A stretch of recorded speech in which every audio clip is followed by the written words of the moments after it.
Well, welcome. I'm glad you're here, and I'm glad you're interested in your health. I'm grateful to be here with you. I appreciate Abe very much. First off, because he invited me back. But more importantly, he understands that we're a soul and a spirit, soul, and body. And we need a healthy body in order to be the hands and feet of Jesus, to do his kingdom work. And there's so much today that we don't know about health unless you really dive in and understand it. And so many of us, disease is just running rampant, and I'll share some of that with you. Just out of curiosity, how many of you in this room know somebody, have a family member, somebody in your circle of influence that has cancer or maybe recently passed away from cancer? Would you raise your hand? Wow, way over 50%. Okay. My wife and I were talking just, I think it was last week, and we counted 7 family members and or friends that have cancer, and it's only 6 now. I lost my brother-in-law on Sunday to cancer. And so it's absolutely prevalent, but there's things that we can do to avoid that, and I will share those with you. Scripture says that iron sharpens iron, so one man sharpens another. So it's been my prayer since Abe invited me that I might sharpen your thinking about your health. We live in very perilous times. Our bodies are facing threats and challenges that previous generations have not had to face. It's life expectancy has just declined for the first time, and disease is skyrocketing.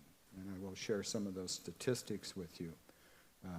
We've been led to believe through mass psychosis, if I can use that terminology, to believe that we can just take a pill and change our symptoms, but we don't get to the source in many times.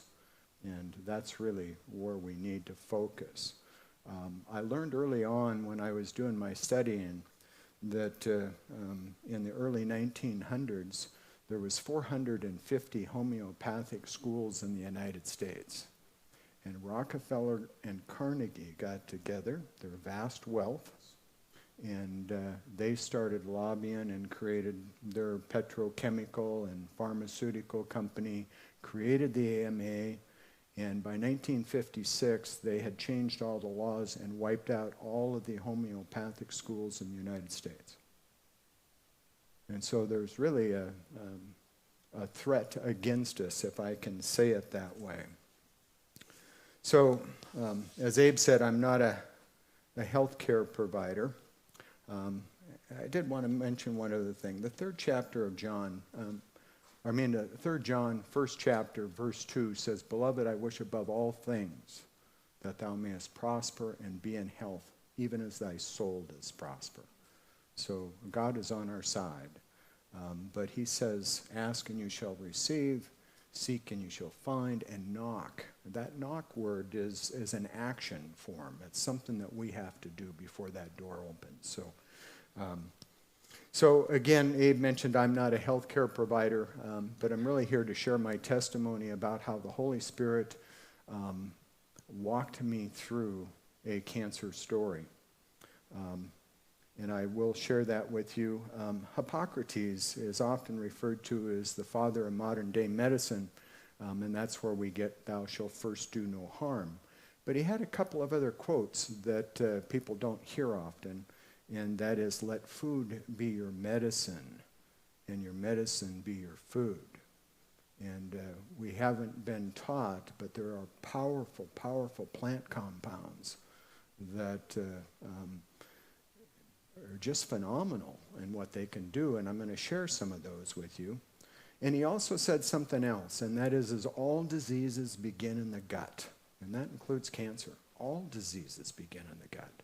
So we've learned that in that gut microbiome, that's 70 to 80% of our immune system. And cancer, and most other diseases, is just simply a breakdown of the immune system. And so I could spend a couple hours just talking about that subject alone, and maybe one of these days we'll get an opportunity to do that. And so I was 59 years old when I heard those words, "You have cancer." I was 60 pounds heavier than I am right now. I was under a lot of stress. I was running 2 businesses. I was doing remodeling projects in the evenings on rental properties we had acquired. I was a sugarholic. And so those are kind of life-changing words when they're directed at you. I ultimately would go see the oncologist, and I was diagnosed with stage 4 aggressive bladder cancer. The cancer had penetrated my bladder wall into my abdomen and into my lymph nodes. The treatment protocol was to do 4 rounds or 4 months of chemo. And if you know anything about chemo, each one is compounding. You get worse each time. And then they were going to remove my bladder and my prostate and the lymph nodes in my belly, and I would be required to wear compression socks to keep the fluids off my legs and wear a bag the rest of my life. It didn't sound very good, to say the least. I naively looked at the oncologist and I said, "Well, what happens after I do chemo?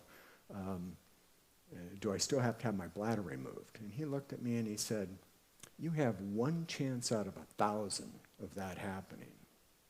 It really was kind of a challenge, not really at that point because I was so devastated. But as we left the oncology that day, I noticed a poster in the lobby for a naturopath.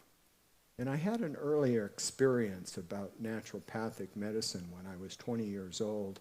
I was doing mechanic work, and I started breaking out with an eczema on my hand, and it would itch and crack and bleed and weep, and didn't think a whole lot about it, but eventually went to the clinic and got salves to put on it, and it continued to get worse.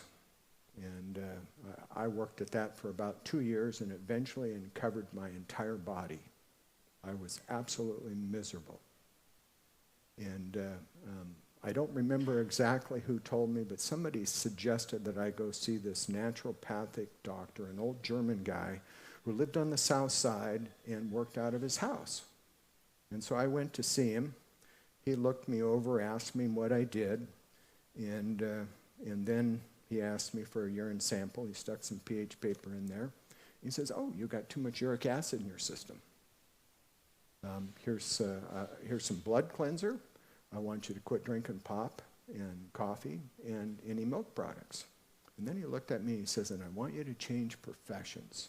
I went, "What?"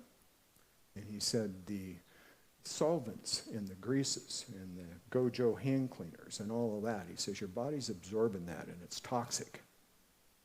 And we really need to understand toxins these days." But I followed his advice, and after 2 years of going to the clinic with all these cortisone creams and everything else, I was cleared in 2 weeks, and I've never had it back since. Okay? And so that was kind of when I left the oncology that day, I had this natural bent to me and wanted to heal naturally. I had no idea what to do. But my family was scared, rightfully so. Here I was, just given an 18-month life sentence, and insisted that I do chemo. And so I decided to do both. Okay? I wound up going to, or calling, Yellowstone Naturopathic Clinic here in Billings, and discovered something that most of us probably don't know. And that is they have an oncology resident training program here in Billings, Montana, for naturopathic doctors. It's one of 3 in the United States. Amazing.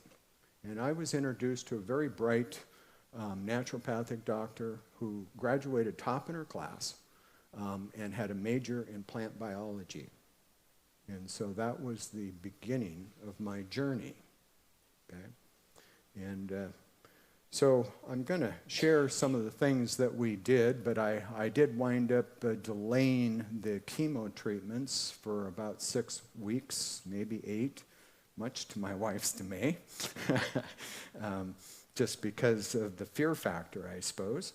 And the Holy Spirit, well, actually, a couple of unique things happened. Some friends brought me a book.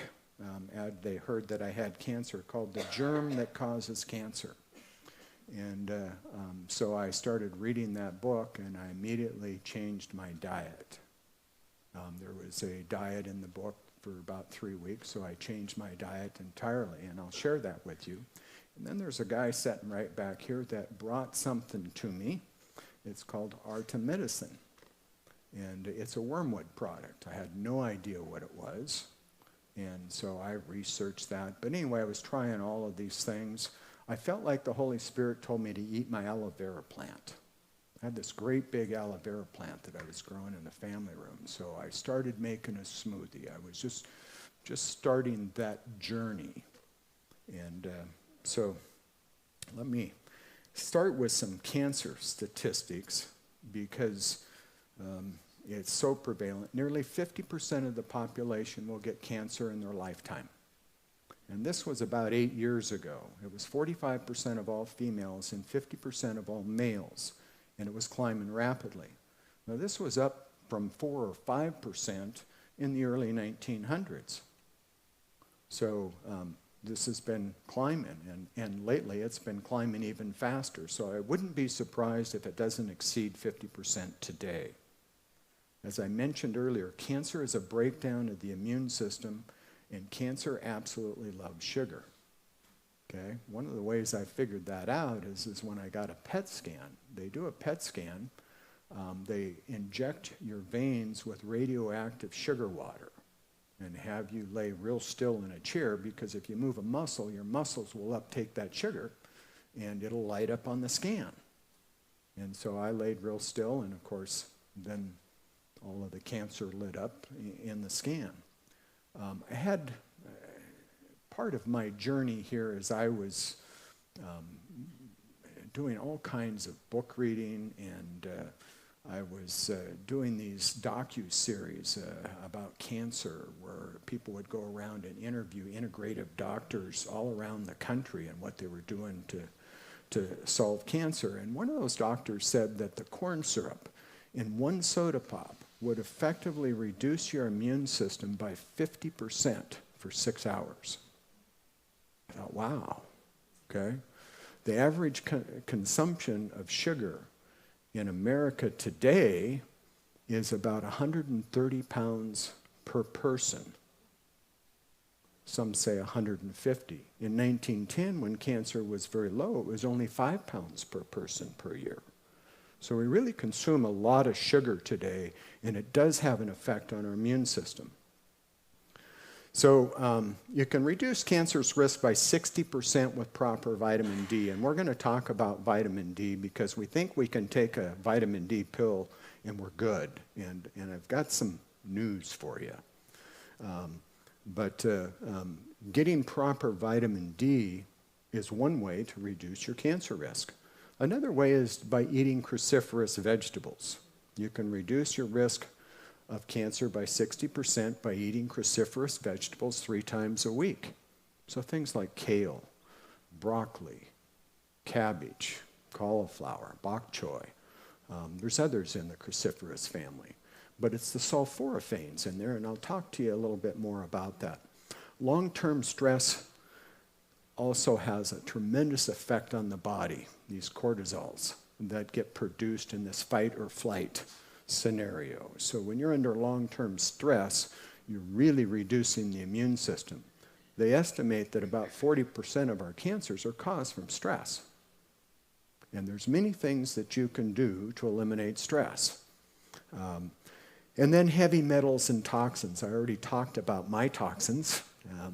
And it's prevalent in our society today, but they estimate about 40% of all cancers are caused from toxins. And we're going to talk more about that. So another thing that I learned is 70% of all cancer patients die from the treatment, not the disease. Okay? Chemo was first discovered during World War I. There was a ship that was loaded with mustard gas headed to Europe, and the Germans bombed it. And the sailors that wound up in the water, got picked up by other ships, all lost their hair. And they discovered that this mustard gas killed fast-growing cells.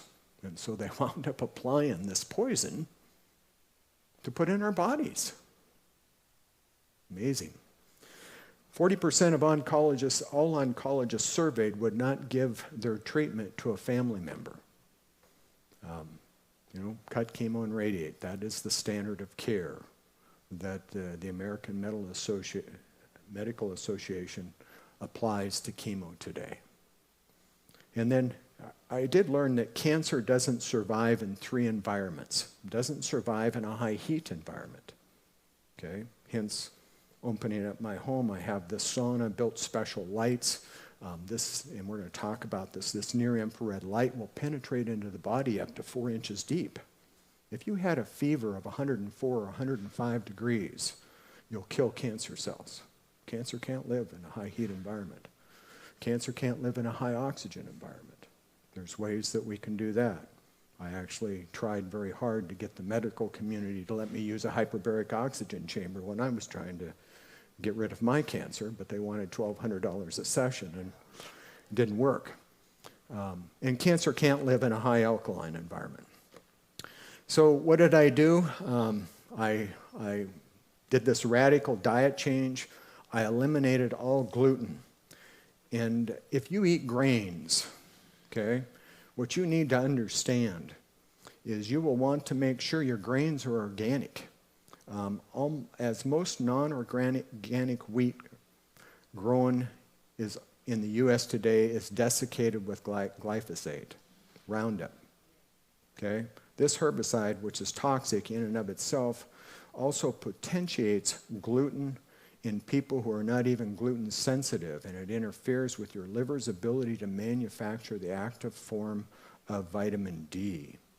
It also chelates important minerals and disrupts the shikimate pathway, decimates your microbiome, that immune system, and it increases leaky gut. Currently, right now, Monsanto sold to Bayer, but this Roundup is the most widely used herbicide ever all around the world. They've already paid out hundreds of millions of dollars in lawsuits for cancer, and they currently have over 3,000 lawsuits pending.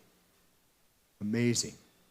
And yet it's still being put on crops. In fact, today in wheat, many of the farmers learned that they could spray their crops just when they were ready to harvest, again with Roundup, because it dries out the heads and it makes it really easy for them to harvest their grain. So when you go to a restaurant, how do you know what you're eating? You're eating an herbicide, most likely. 95% of the corn grown in the U.S. today is GMO, which means that it's designed to withstand the herbicides, okay? So I moved to a raw, organic, whole food diet. I targeted 80%. I could say that I minimally hit 60% pretty well. I eliminated the processed sugars. We've already talked about that. I reduced my carbohydrate intake in order to reduce my blood sugar. I eliminated processed meats and nitrates, which is a known carcinogen. I reduced nightshade vegetables and all the starches. I didn't eat potatoes for years, simply because a lot of the nightshades cause inflammation. And I later learned that nearly all diseases start with inflammation. You're going to hear me say that tonight because I want you to understand that. And then I switched to a grass-fed, grass-finished beef, wild-caught fish, and free-range poultry. And so that was my diet. I took a lot of supplements. Remember, I had this naturopath. I was doing research and bringing things to her, and she was making recommendations. And I'm not going to take time because there's things that I want to share with you. But there was one on here that I think you should know about, and that is AHCC. active hexarose correlated compound. It's a mycelium extract of mushrooms out of Japan. It's a very powerful immune booster. There's something like 300 clinics in the United States that won't do elective surgery on somebody unless they're on it, because it boosts the immune system and reduces the risks of infection for surgery. And there's many other things, the alpha-lipoic, R-lipoic acid. I was studying the chemos I was taking, gemcitabine and cisplatin, and I had read that cisplatin typically causes total permanent hearing loss, but those who took alpha-lipoic acid didn't lose their hearing. And so there's just a whole host of things here that I did. And I told you that I started this smoothie. I started eating my aloe vera plant. I knew berries were healthy, so I was grinding up kale leaves and beet tops and Swiss chard and spinach and fresh parsley. And I was finding all of these compounds in food that were real potent against cancer or boosted the immune system. When I finished this, I was doing this, and I did it every day for, I would say, 6 years, 5 years. And it took me about 45 minutes to gather it all together, grind it all up. I was always going to the store until I started my gardening. In summertime, I could grow a lot of the things. And then it took me an hour to consume it because it was so potent. The taste of it was so strong. I had to eat it with a spoon to begin with.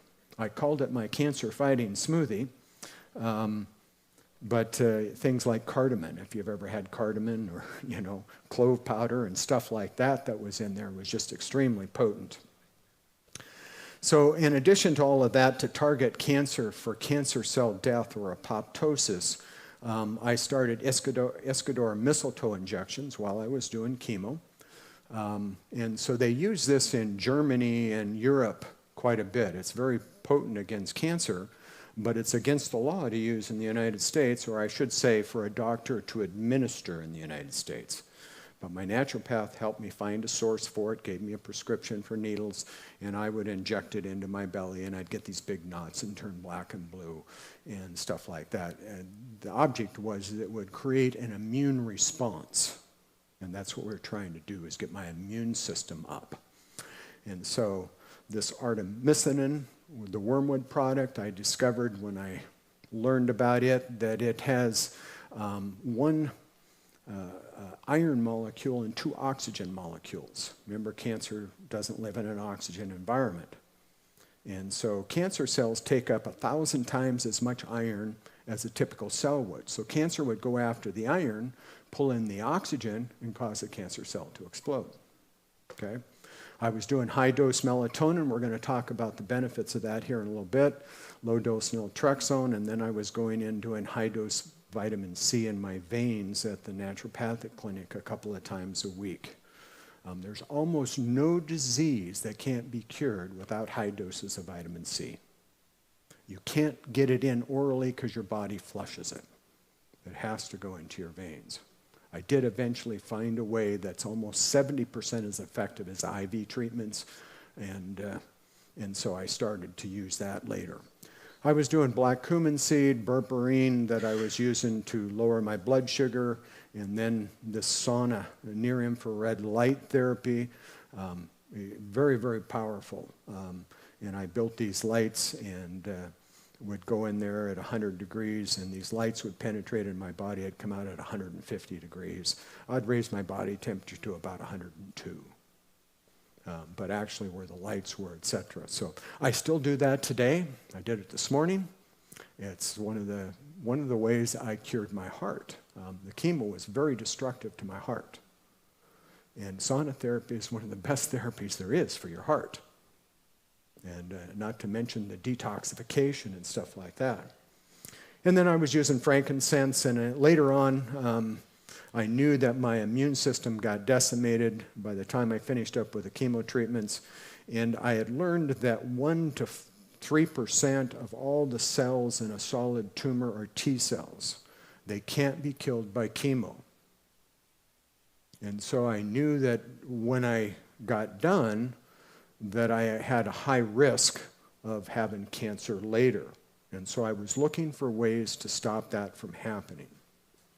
One of the research papers in a journal, science journal, was two professors in Southern California University, and they had discovered that sulforaphanes in broccoli sprouts, which is the most potent form of sulforaphanes for the cruciferous vegetables, along with myrocyanase, which is in mustard seed powder or daikon radishes, that combination would shut off a signaling process to those T cells and stop them from multiplying.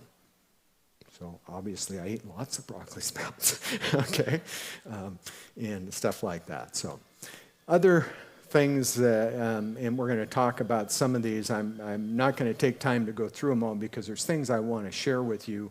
But ginger was one of those. They took Petri dishes and they would put cancer cells in these Petri dishes, and then they would run the chemos in them and see how many of the cancer cells would get killed. Well, ginger killed more cancer cells than many of the chemos did. So one of those things in my smoothie was a thumb size of ginger every day. Okay, ginger is very powerful. It's anti-inflammatory, is a natural blood thinner. And now I'm going to switch from what I did with cancer. I just wanted to give you an overview because there's something here that I think is so critical for you to understand today. And stuff. So I started gardening. It was much easier to grow the kale and all of those and go out in the garden and pick them and stuff to do all the grinding for this smoothie that I was making and stuff. And so during all of that, I seen this course. I learned that organic vegetables have 40% more nutrients than non-organic. And then I found this course called Beyond Organics. It was a college course that I signed up for. And one of the slides in that college course was this slide here, which kind of was very, very powerful, and I'll get to that in a minute. But what I learned in this college course is that this gut microbiome that we have, if you laid it all out, it would cover 2 tennis courts in size, and it's 1 cell thick.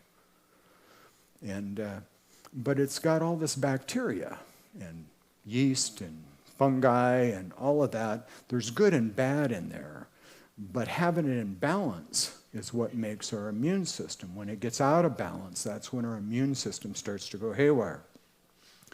Well, if you think about it, we're made from the dust of the earth. These microbes live in the soil. They live in the top 3 to 6 inches of the soil, okay? And so in this course, they made me aware of that more than I had been before. But this chart popped up, and it shows the micronutrients. They test plants for micronutrients, and they show the micronutrients from the early 1900s up to about 1930 stayed fairly constant. But then something happened. We started mechanized farming. We started turning the soil. When we started turning the soil, we upset this mycosi, all of these microbes in the soil, and depleted them. Well, the plants interact with that. That's what helps the plants uptake nutrients. Okay? And so you can see from the chart on I guess it's my left, I think it's your left, but you can see that these micronutrients, things like magnesium, manganese, and copper, and zinc, and just all of these different micronutrients. Our macronutrients are our proteins and our carbs and our fats. But they started to decline when we started doing this mechanized farming. And then we got introduced to chemical fertilizers. Of course, we needed to boost the plants, etc. And all of the micronutrients continued to decline. And the plants weren't doing very well. They were susceptible to disease and pests, etc. So they come out with all these pesticides and herbicides and insecticides and continued to fall. All of the micronutrients in our plants continued to fall. But look at the right side of the chart. This is things like cancer, heart disease, diabetes, autoimmune diseases. They all started skyrocketing. Is there a correlation here? I believe there is. I believe there's a huge correlation here. And I'm going to talk to you how to solve this problem.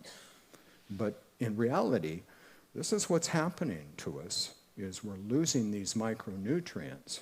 And they're very, very critical for our immune system, for all different kinds of functions in the body. Did I get that clear? I want you to understand that, okay? So we know that disease is just skyrocketing, and here's some samples. I got this from Dr. McCullough. I stole it from one of his, but it shows chronic fatigue syndrome up 11,000, celiac disease 1,111%, bipolar disease in youth is up nearly 11,000% in a 20-year time period since 1990. They're all skyrocketing. They're all escalating. And because we're losing these micronutrients in our food. How we save our planet, save our lives. So these microbes produce what's called fulvic acid.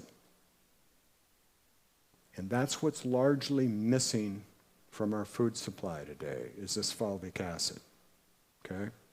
Fulvic acid has lots of benefits, and I'm going to get real specific with you here, but I'm going to read this real quick. Man then discovered that by using pesticides and chemicals, one could force the quantity and size of their crops. What they didn't realize is that they were killing the extremely beneficial microbes in the soil required to manufacture these vital fulvic minerals. The downside to throwing off this natural balance of minerals was ignored, and raising healthy plants that look good took a back seat to raising big, beautiful, profitable, and less labor-intensive crops. Without the protection and nourishment of the fulvic acid in the soil, diseases attacked the plants, which necessitated the use of chemical pesticides and further destroyed. It's just a cycle of any beneficial microbes that may be lingering in the soil. Okay? So these benefits, these nutrients, and I want to read this to you because I want you to understand, have a tremendous function in our body. So they assimilate macro and micro elements. They maintain optimum alkalinity and pH levels in our body. They protect against unnatural oxidation. They complex nutrients into smaller particles for our body to use. They enable the body to absorb minerals and more effectively. They cleanse toxins and heavy metals from the body. They provide vital electrolytes. All the cells in our body run off electricity. Okay? They balance cell life. They assimilate vitamins and minerals and other nutrients. They enable hormone stimulation. They act as a catalyst for enzyme reactions. They produce enzymes. They increase endurance in our body. They improve our memory and brain function, and they improve circulation, and they increase energy. Wow. They're missing, and here's all their benefits. Okay. I brought what I use, and you can get it at Montana Harvest. You can put 5 drops in with a glass of water. I had Dr. McCullough, I've followed him for years. He does interviews with the top scientists all around the world, people who are specialists in their field. And he did an interview with the top toxicologist in the world. He lives in Washington State and practices in Washington State. His average patient has seen 38 doctors before coming to him. Him and his partner 25 years ago created a method to filter the blood. Take the blood out of one arm, run it through a filter machine, put it back, and they could filter the body's blood about 2 or 3 times in an hour. And he said that 20 years ago, that they used to find about 30 to 40 toxins in the blood. He says today, it's about 200 to 250. He actually said that we're on a collision course for our society. He said that the chemtrails, if you're familiar with chemtrails, producing aluminum oxide, he says we're turning into walking antennas. And now we got 5G, which the vibration of 5G is very close to the vibration of the cells of our body and stuff. So we're turning into these antennas, and he says we're on a destruction course as a society because of all of these toxins. I'm going to talk more about that, but he recommended, among other things, to take fulvic ionic minerals to remove those toxins out of your body. And I think it's absolutely essential that we pay attention to him. He's the expert. Okay? Just give you a couple of others here on these fulvic minerals. But fulvic acid is said to be the most powerful antioxidant and free radical scavenger known and considered to be the missing link to optimum health and wellness. Unfortunately, these minerals have been largely eradicated from our food supply, which is where we used to get them. But conventional farming practices have deleted the trace minerals to a significant degree. So these improve our energy, and they do something else that I'm going to talk about this too, is the plastic. Because we are being bombarded with microscopic plastic, which is a petroleum product, for Pete's sakes. And so he said that you can use this with this red pine oil as a means of cleansing plastic from your body.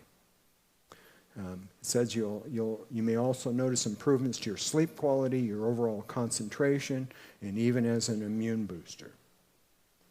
So it's one of those things that I really encourage you to pay attention to and put into your life. It's not that expensive. I think this is about $47 at Montana Harvest. There is a place online at Optimally Organic, and it might be cheaper there, but that's about 185 doses.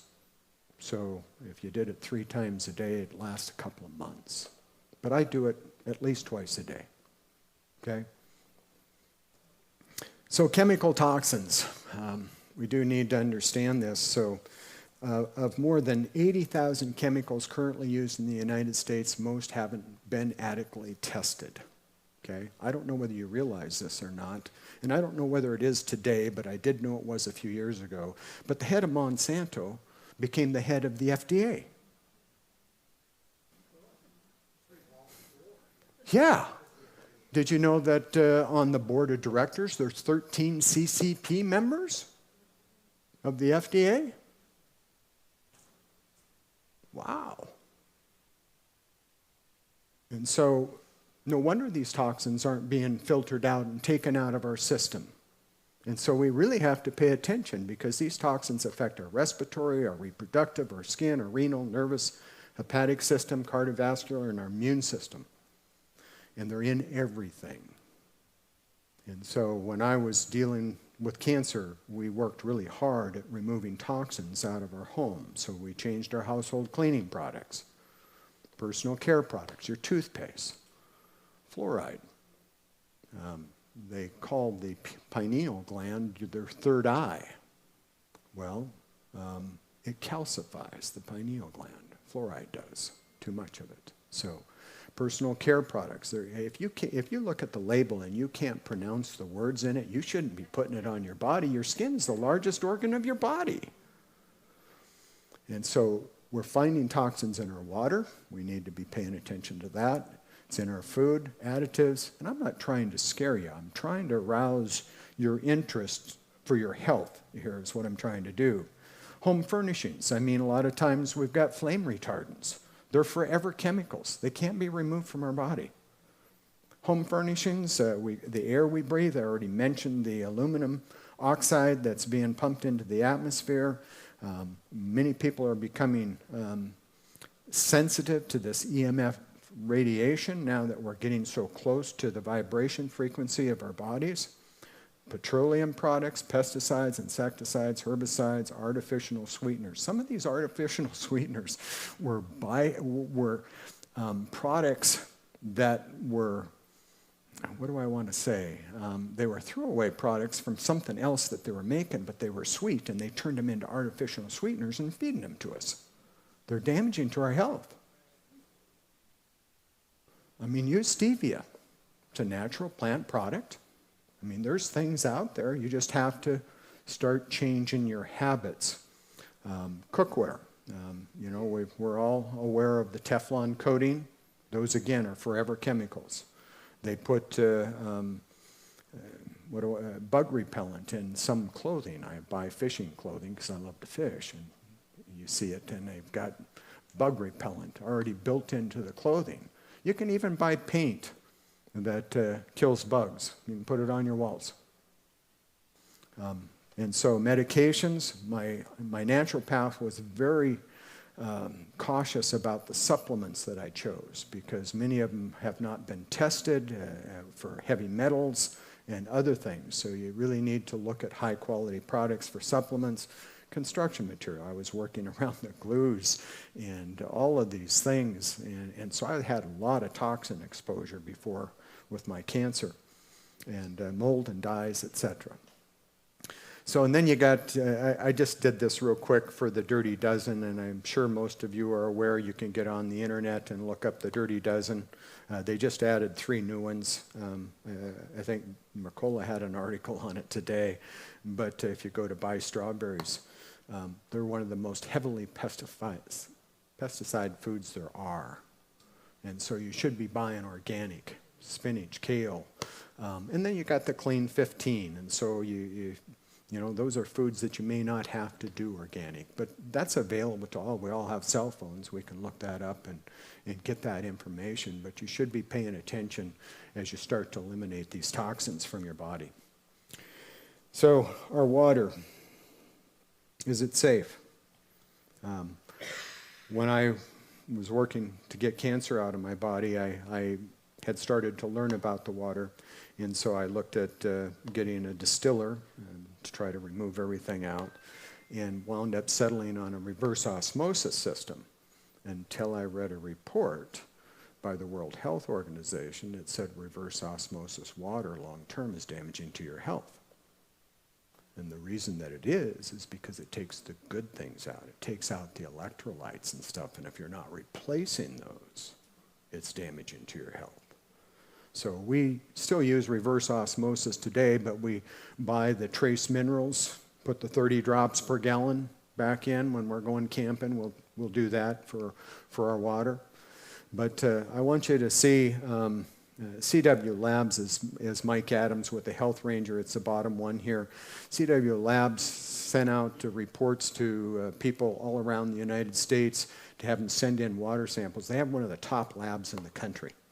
And so he was testing the water that was being sent in, and he found that all but 2 of 100 samples of potable water taken from municipal water supplies throughout the country had toxic heavy metal concentrations. And I'll show you the next one that shows all the plastic that's in our water and stuff.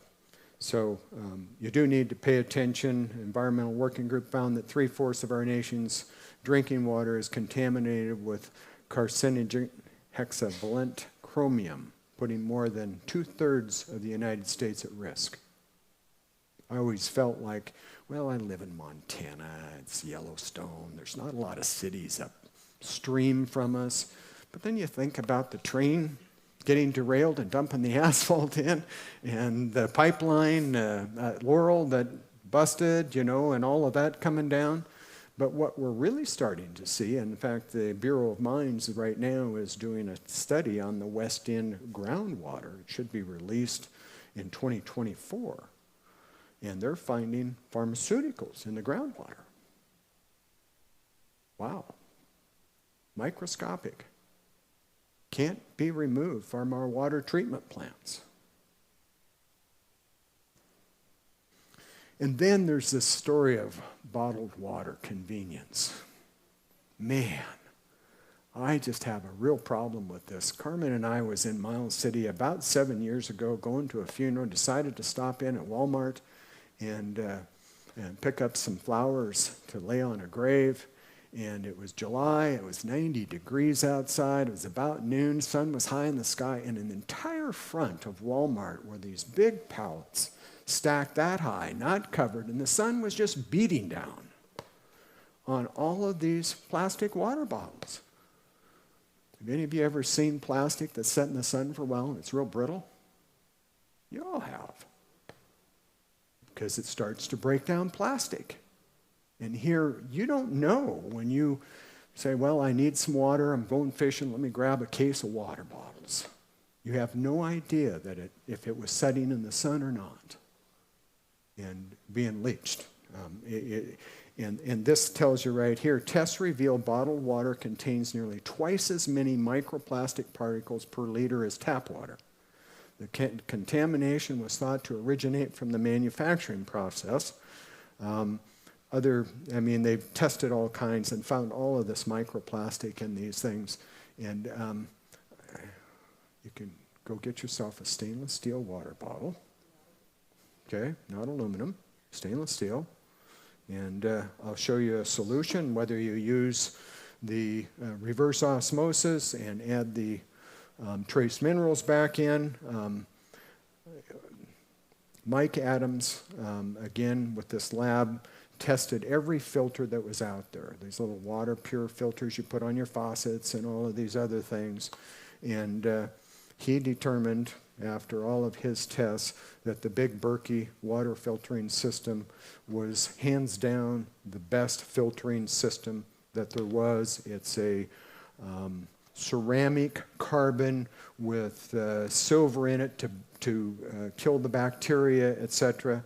And I do have a picture of one next, but this shows that, and I think this slide here shows you all of these water filters that he tested, and they were good at some things, not good at other, but the Big Berkey black ceramic elements with the arsenic and fluoride took almost 99.9% of everything out of the water. Yes, Carmen?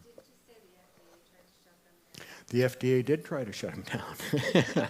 In fact, that hearing was supposed to be settled, and I haven't heard but they actually stopped the plant of Big Berkey. Why would they do that? They were saying that these filters were, what did they call it? Anyway, it had to do with the bacteria, that they were a chemical, etc., because they would stop all of this stuff from coming. So the FDA shut the plants down. There's a big lawsuit, and they had the hearing, etc. I still think you can find them today. They're all over, and hopefully they've settled that lawsuit. And I haven't checked on it, but that just shows you again how corrupt our system is. But so I encourage you at least pay attention to what you're drinking, because long term, I mean, we drink something, nothing happens, and we think we're okay. But if you work hard all your life to get to the point to where you can retire and enjoy life, and when you get there, you don't have your health to enjoy it, what good does it do you? You know? Okay, I'm going to switch gears here, and we're going to go back to vitamin D. Okay.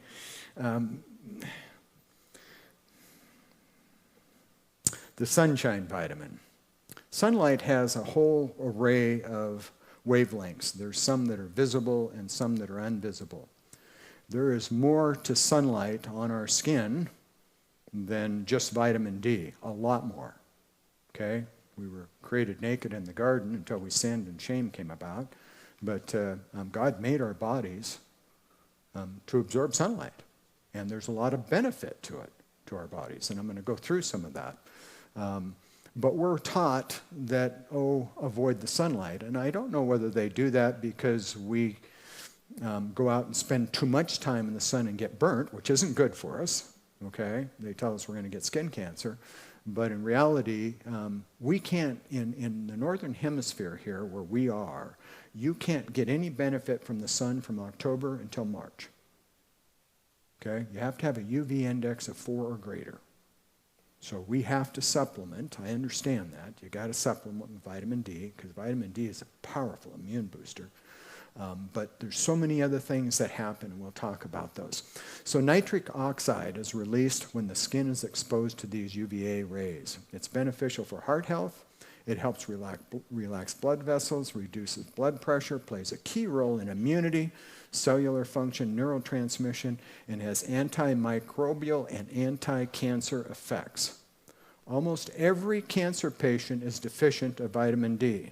In fact, 80% of our population is deficient of vitamin D.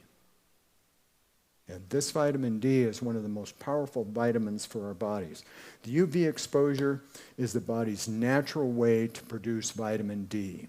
The World Health Organization recently raised their recommended amounts in our blood from 30 to 40 nanograms per milliliter to now 40 to 60. I shoot for 100. I test twice a year, and you won't know how much you have unless you test. There's no way. You can't just go take vitamin D and say, oh, I'm good. And I'll show you why in a minute. So you have to test. I'll give you a place where you can do that. They'll ship the test right to your home.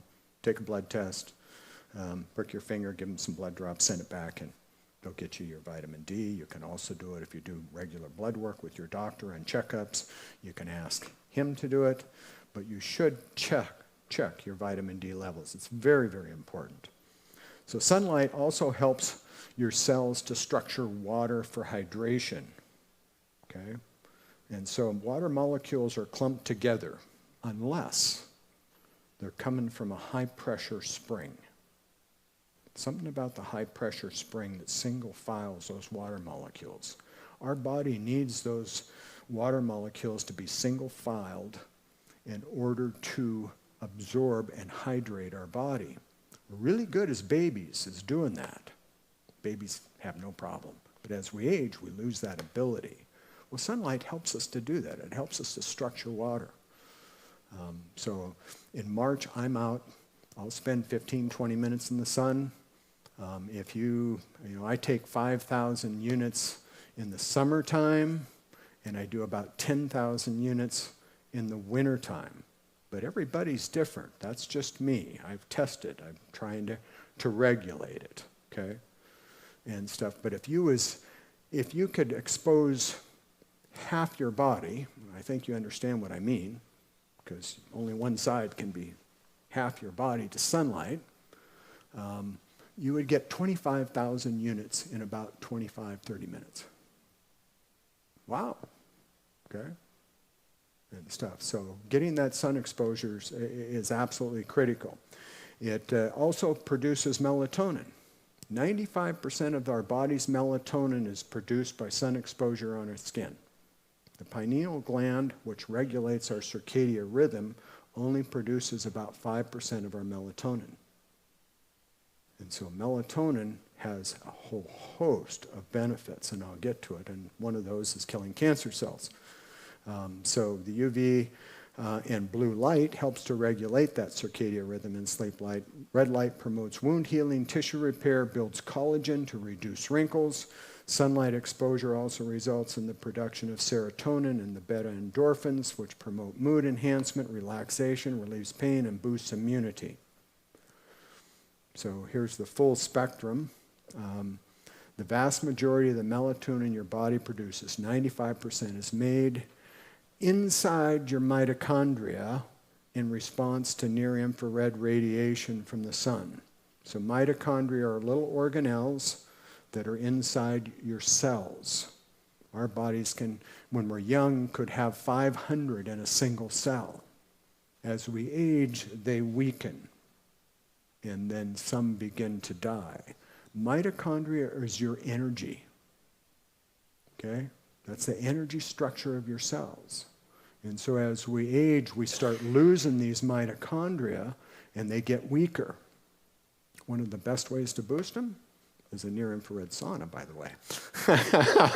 But anyway, the melatonin, of course, is a master hormone, a potent antioxidant, an antioxidant recycler, and a master regulator of inflammation and cell death.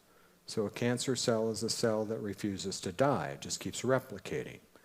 These functions are part of what makes melatonin such an important anti-cancer molecule. Okay?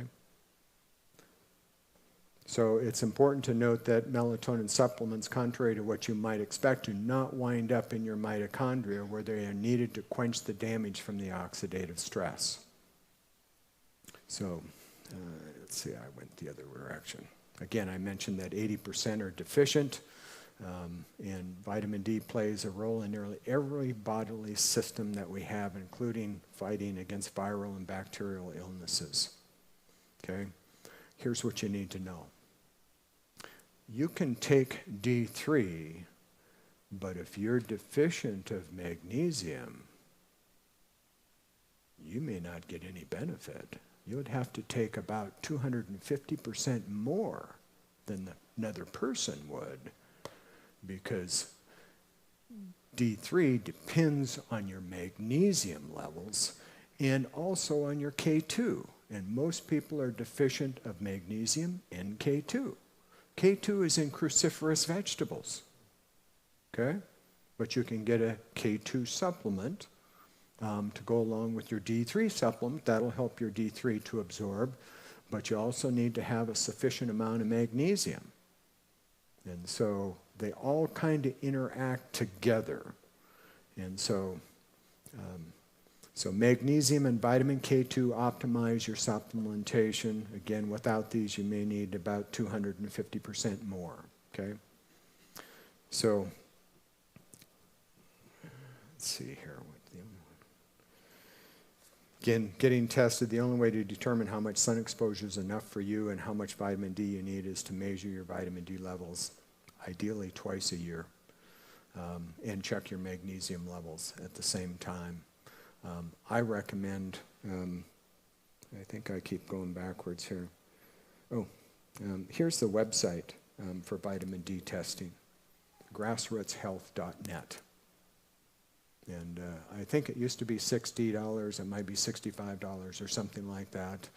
This is a research institute specifically it started for vitamin D to make people aware, etc. But they have all kinds of information there.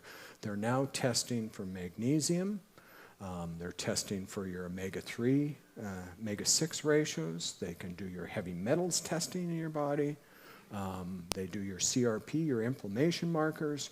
You can do all this, send it to your home, give you little cards, prick your finger, they give you instructions, and you can get all of this information without leaving your home, okay? Unfortunately, you have to test. You just have to. It's such an important vitamin. So magnesium is the other deficiency that a substantial percent of the population is likely magnesium deficient and may benefit from taking 150 to 200 milligrams of magnesium through supplementation. Stress alleviates magnesium out of your body, okay? And a magnesium deficiency increases your stress, okay? It's a cycle. It's a reoccurring cycle and stuff. So there's the benefits of magnesium, and there's a lot of benefits, but it strengthens bones, it boosts our workout, it reduces inflammation, reduces migraine, we get better sleep, helps regulate blood sugar, lowers blood pressure, reduces risk of certain diseases such as celiac and Crohn's disease and stuff. So a substantial percent, and I've heard numerous things that nobody's been able to identify it, but I've heard up to 80% or 70% or 60%, but a substantial proportion. Remember, we looked at the nutrients, the micronutrients that we're getting from our plants had fallen. Well, one of those micronutrients is magnesium, okay? And so if you want longevity and good health, I recommend that you find that. Magnesium is an electrolyte. It's the fourth most abundant mineral in the body. And it's involved in over 300 different enzymatic reactions in the body, with functions ranging from regulating our blood sugar, blood pressure, all of those. Magnesium helps transport calcium and potassium across cell membranes, which is necessary to maintain heart contractions, nerve impulses, and other skeleton and smooth muscle contractions. There is about 7 or 8, 9 different types of magnesium. Most people, and the most absorbable would be magnesium glycinate. I do two things.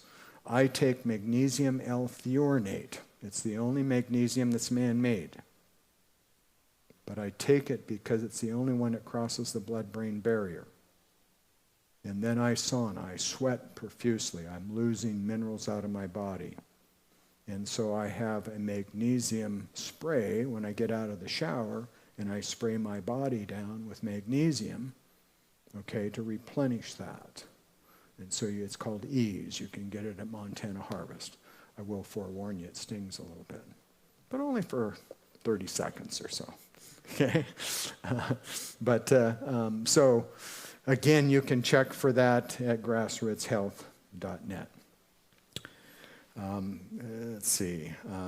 New research, University of Basel has reported that attacker T cells in the innate immune system need good levels of magnesium in order to operate efficiently. Levels are lowered by drugs, alcohol, stress, and dairy consumption. So we have this 80% in our microbiome, and then the innate immune system is another 15% of our immune system. These are those T cells, and then we have another immune system in our brain. That's the other 5%. So this is huge importance to people with cancer and other chronic illnesses, or those trying to prevent or fight off COVID, things like COVID. The immune's ability to tackle pathogens and infections or cancer cells. Cancer drugs particularly deplete magnesium, okay? So, and then I want to spend some time on inflammation. I said this once before, that almost all diseases start with inflammation. And so there's a couple of things here that are very, very important about reducing inflammation that I think you need to understand. And it's the omega-3, omega-6 ratio. So omega-3s are an essential fatty acid. Your body can't produce them. That's being an essential fatty acid. You have to get them from a food source. There's three kinds. The ALA, alpha-linoleic acid, that comes from a plant base. So that is flaxseed, hemp hearts, chia seeds are all in the ALA category. The EPA and the DHA are animal-based or marine-based, okay? And so, remember I said I eat grass-fed, grass-finished beef. Well, grass-fed, grass-finished beef has some omega-3 in them. But as soon as you feed a cow corn or grain, it goes out of the meat, okay? In fact, if you continued to feed that cow corn or grain, you'd kill it. But they do it to fatten it up in the feedlots and stuff of that nature. So you do have some omega-3 eggs. You know, people feed their chickens specifically. You can find them in the grocery store, omega-3s. I supplement with a krill oil. You've heard of cod liver oil and all of these other oils. Krill oil is a small fish. The smaller the fish, the less the toxins. It's my way of thinking. and stuff. So I supplement that way to get my omega-3s. This grassrootshealth.net Research Institute actually has a formula on there. If you ever test for it, you'll be able to look at their formula and they'll tell you what you need to do. Let's see, I'm going to go back here. The ratio is what's important. And so to get this ratio right, if you get this ratio right, it's the most anti-inflammatory diet there is. It really reduces inflammation. And so that ratio is 1:1 or 1:2, okay?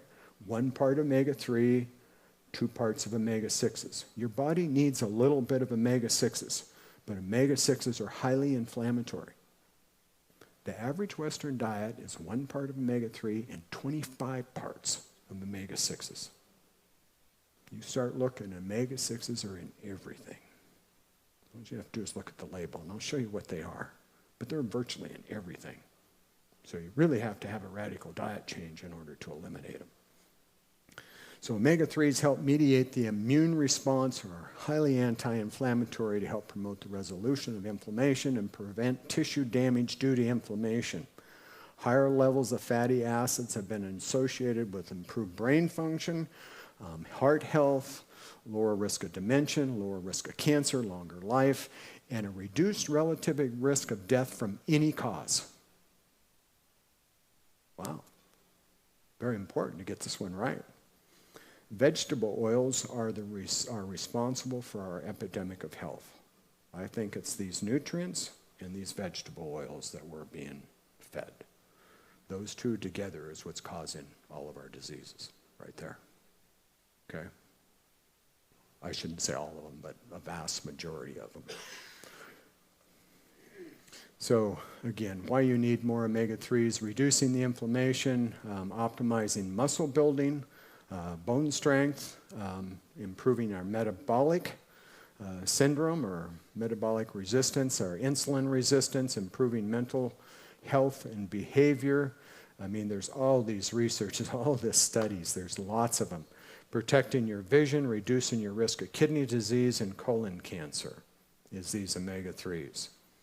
Omega-6 oils can be very damaging, particularly when you heat them. When you heat omega-6s, they turn into a potent poison is what they do, okay? And so they do that when they do processed foods, or when you do a fried food and you use one of these omega-6s. I'm going to show you, here's the good fats and the bad fats. So our omega-6s: soy oil, sunflower oil, safflower oil, canola oil, corn oil, cottonseed oil, grapeseed oil. All of those are really bad. All of those, if you heat them up, they oxidize and turn into a poison. They're very harmful for you. And so we use olive oil. Olive oil is pretty healthy. It has a little bit of omega-6s in it, but it's pretty healthy. Avocado oil is the oil you want to use if you're going to do any high heat cooking. Doesn't break down. We use butter and ghee and tallow and lard and use a lot of coconut oil. All of those are very good fats, very healthy for you. Those are the fats you should be using, consuming. We were taught long ago that butter was bad for you and margarine was good, but it's not. Butter's very healthy for you, so pay attention to that. Most of the omega-6 people eat has been damaged and oxidized through processing. Then there's the issue of direct toxicity from pesticides and herbicides, because most of these are GMO products. And so they've got all of these GMOs, these herbicides in them. So most of the vegetable oils produced today, especially canola, corn, and soy, are made from genetically engineered crops. Vegetable oils degrade to extremely toxic oxidation products when they're heated. Okay? So, again, want to get this ratio right. If you get this ratio right, in the next one I'm going to show you, you can reduce inflammation in your body, something fierce. Okay? And we all have inflammation. Okay? The older we get, the more we got. Okay? And stuff. So whether you realize it or not, there's inflammation there. And so reducing inflammation is the way to increase our energy and give us long life. And so when I was researching, I was checking out naturopathic doctors all around the country, and I kept hearing a common theme, and it was turmeric and curcumin. And I didn't know anything about it at the time, and but they kept telling me how anti-inflammatory it was. And so if you was to take turmeric, a root you can find in the grocery store, and make a curry sauce, you would get a little tiny bit of curcumin, because your body doesn't absorb it very well. You'd only absorb about 3%. And it requires a lot more to have any benefit. There's more than 1,200 studies. It's one of the most studied compounds out there is curcumin. Okay? Highly beneficial. I recommend it for anybody over 40. Absolutely. Hands down. I had a bookkeeper for our property management company. She's nearly retirement. She's just about 70 years old.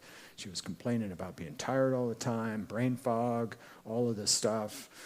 Got home, too tired to cook anything to eat for her and her husband, etc. And I finally convinced her to take some turmeric and or curcumin and in the high dose formula that I'll tell you about.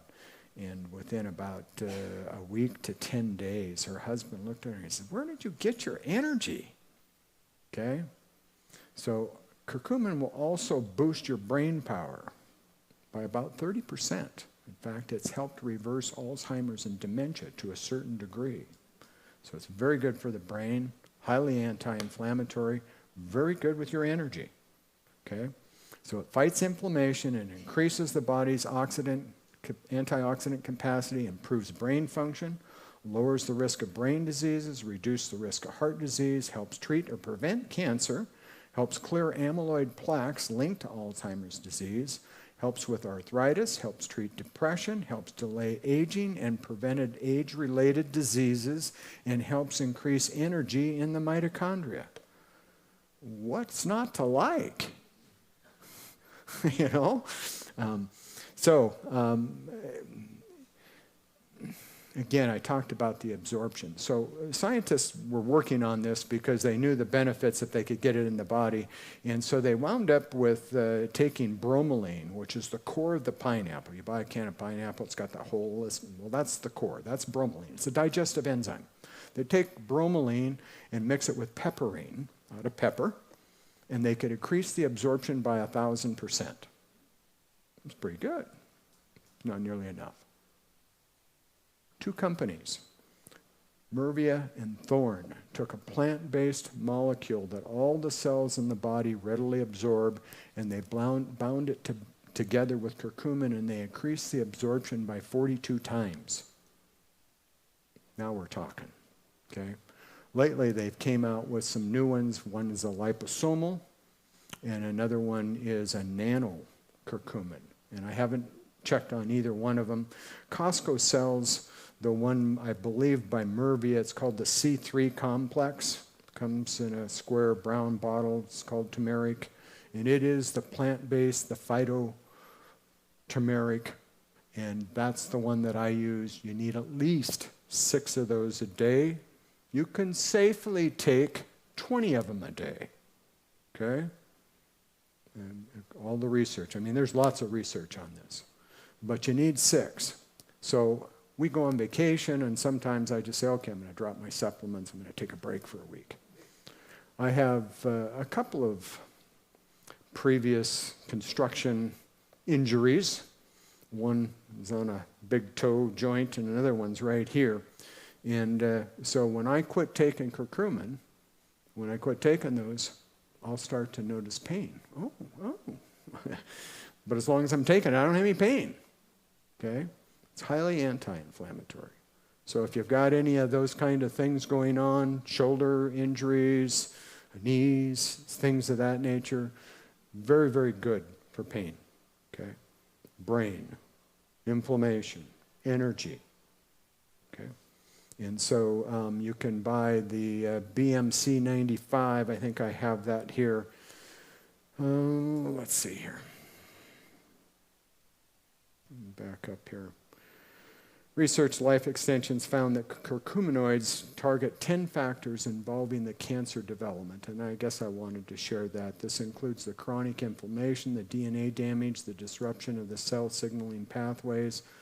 Supplementation was shown to destroy cancer cell mitochondria, disrupts the cancer cell cycle, and arrests stem cell development. We talked about cancer stem cells that facilitate further cancer cell formation. So again, there is no other supplement that I could recommend more than that and this, right there. Okay? And of course, get your vitamin D. But there are hundreds of other studies. I mean, this is the most research there is. So these polyphenols are very, very powerful. When I was doing chemo, I found this book called Epigenetics. And stuff, and I knew I was destroying my body with the chemo, and I got neuropathy, and I have other side effects from the chemo, and I was trying to eliminate that. There are plant compounds that actually lengthen the telomeres on our DNA and extend life in the replication of the cell cycle. It's called epigenetics. Polyphenols are one of those in grapeseed extract, resveratrol. You've heard of resveratrol. But there's other plant compounds. Well, this works in conjunction with those that actually can help extend those telomeres and extend life, literally. Very powerful. Curcumin also reduces activity of specific liver enzymes that release sugar into the bloodstream, thereby lowering our blood glucose, which is always important. It also targets lethal forms of cancer while leaving non-cancerous cells unharmed. And I listed the two down at the bottom of this for best dosages of curcumin. The C3 complex and the BMC95. You can find either one of them in a natural grocery store or a health food store, but they are very, very powerful. So if you're wanting to, I think those would be very, very beneficial for you. And I'm going to end with the green tea. My naturopath wanted me to have 6 cups of green tea a day. And that's a lot of drinking of tea, a lot of trips. And but the EGCGs in green tea, that antioxidant, has just a whole host of benefits, and I thought I should mention it. Research has shown that those EGCGs have the ability to inhibit amyloid beta plaque. We're hearing a lot about dementia and Alzheimer's. They're really devastating. It helps you to lose weight. It improves oral health. They're now coming out and saying that our oral health is directly related to our gut health. Okay?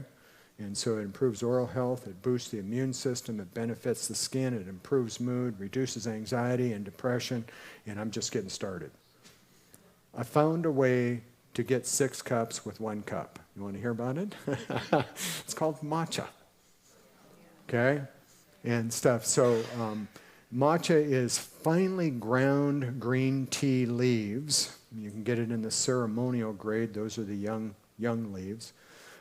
It doesn't mix with water very well. You have to know that. It lumps together because it's so finely ground. So in order to make it work, you wind up heating up your cup, drying it out, put your matcha in there, and then you add just a few drops of hot water, and they make these little bamboo whisks.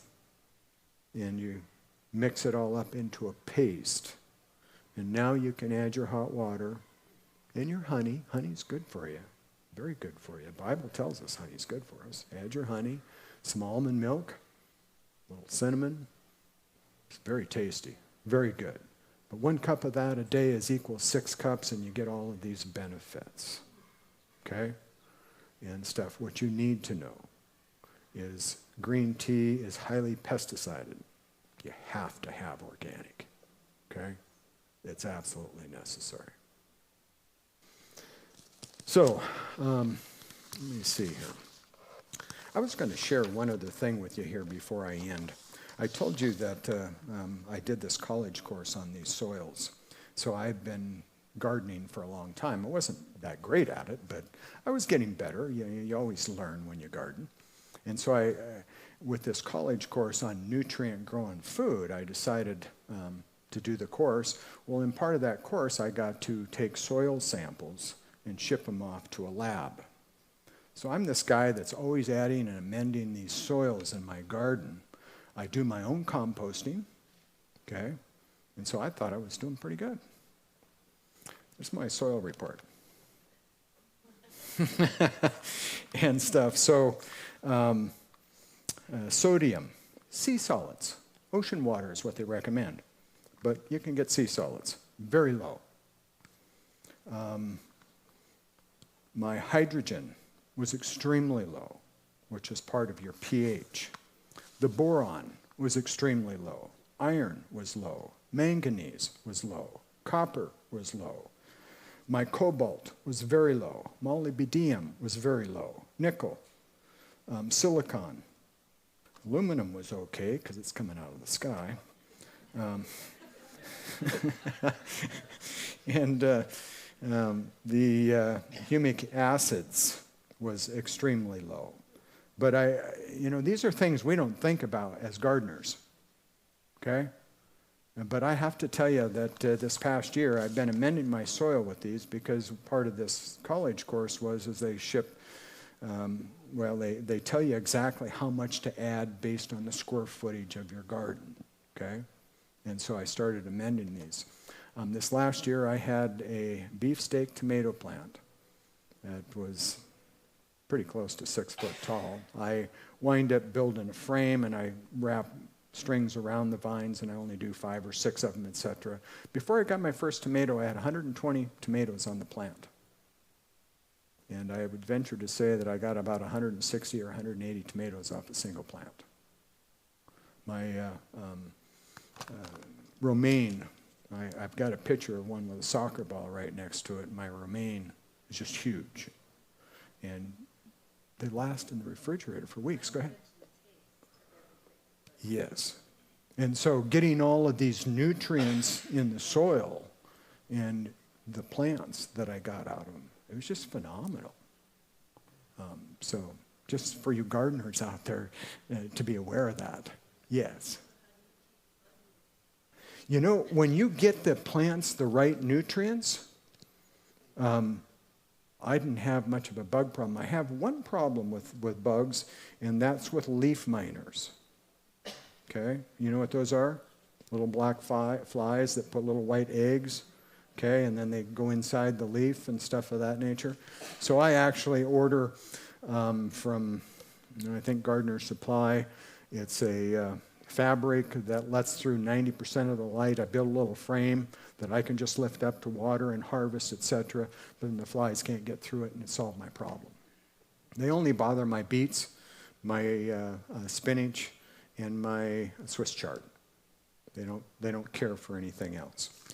So, let me see here. There's one other thing here. In summary,